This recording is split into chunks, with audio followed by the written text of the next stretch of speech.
First and foremost, my name is C.E.O. I'm originally from New Orleans, Louisiana. I came up here to DC 2005, the year the hurricane. Sorry about that. Oh, NolaCravings. So basically, I'm from New Orleans. So I came up here, I was craving New Orleans food.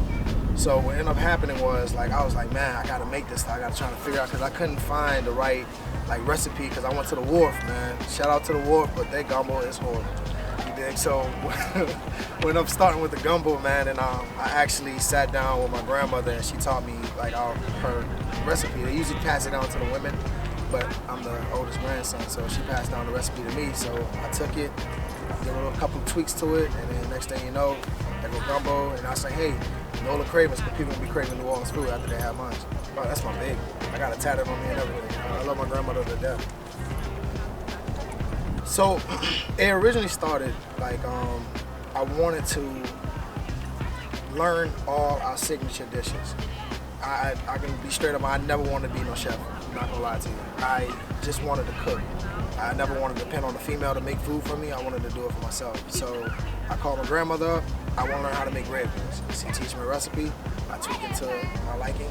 I want to learn how to make gumbo, and so on and so forth. So we talk all the time. So when she found out I was doing this business, she was all on board. Yeah, let's do it, baby. Go ahead and do your thing, baby. So it was awesome, and having that support of my father, man. He's like a crazy genius behind the scenes, man.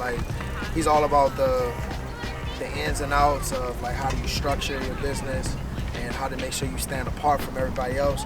Don't shortchange yourself. When I first started, I started making dishes cheap because I was like, I didn't have that much faith, and I was like, I don't want to seem like I'm overcharging someone. But once you get over that hurdle and you start getting that respect and people paying extra and giving you $100 tips on top of the food, and I was like, damn, I'm onto something.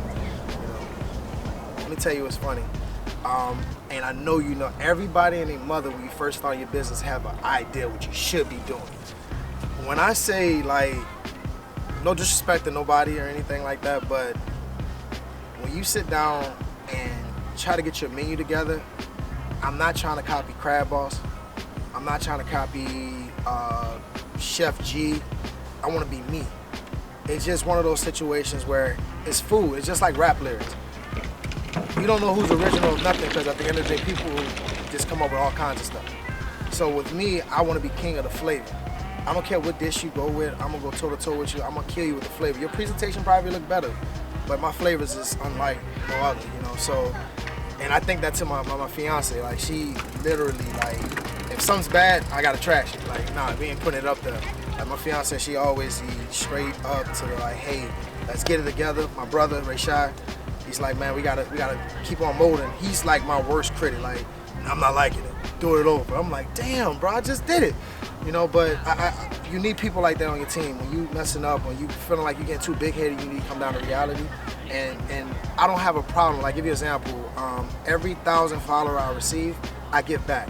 I do the cupcakes infused. I partner up with this Debbie Delights.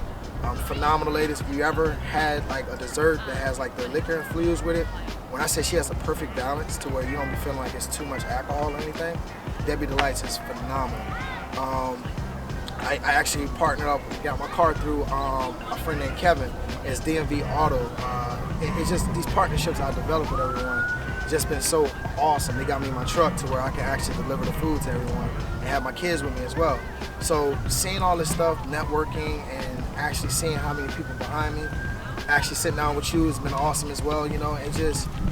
I love the love that DC is showing, DC, Maryland, Virginia. It's amazing.